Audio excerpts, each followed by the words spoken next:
Ian Curtis's Dracula, starring Jack Palance, originally called Bram Stoker's Dracula, later shortened to just Dracula, is a made-for-TV movie that aired on CBS, supposed to be aired October 1973, but was delayed to February 74 due to the resignation of then Vice President Spiro Agnew. Yes, for you kids out there, Spiro Agnew is a real person's name. I know it sounds silly, but yeah.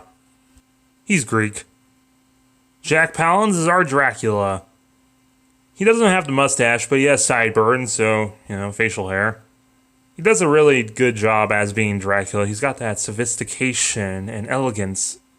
And fun fact, Marvel's Dracula, before he became an anime character, I guess, his design in the Tomb of Dracula series was based off Jack Palance, but with a mustache.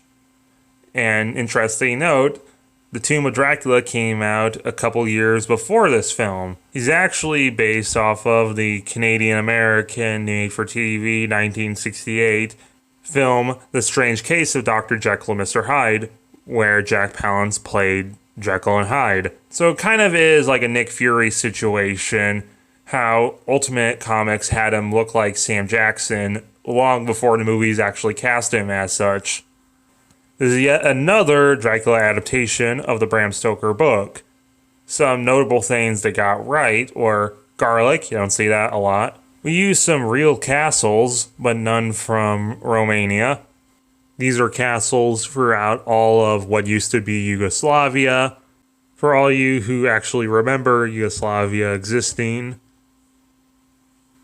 Lucy actually sleepwalks outside, and Dracula gets her outside instead of being in her bedroom like a lot of adaptations. The group contaminates Dracula's coffin. Dracula tries to get Mina to drink his blood to turn her. Van Helsing stakes the brides. And this is the first adaptation where Mina develops a psychic link to Dracula, where Van Helsing then hypnotizes her to give up the fact that Dracula is returning to Transylvania. And for stuff they didn't adapt, or just straight up got wrong, we begin the Return to Transylvania arc, but we don't follow through with it, so there's no Gypsy Romanis that help Dracula. It's not entirely clear if Dracula has a reflection or not. They make it way too subtle. Yet again, no Quincy Morris, and this is another adaptation without Renfield. And because Renfield's not in the story, that usually makes Dr. Seward very pointless, and I guess the director realized this because this is one of the only adaptations without Dr. Seward in it. This is an adaptation where Jonathan is turned into a vampire, unlike in the book where he survived till the end. And in this film, they kill him by tossing him into the Mortal Kombat spike pit. Well, at least that's kind of original. Sadly, no Children of the Night. Dracula does not de-age from drinking new blood, but really he doesn't need it in this film. Look at him. He does not climb like a lizard against the wall. He doesn't transform at all. Not mist, not wolf, not even bat. Dracula thinks Mina is the reincarnation of his dead wife. Keep that in note for later adaptations. And just like Turkish Dracula, they make a specific connection to Dracula being Vlad the Impaler, which is not in the book.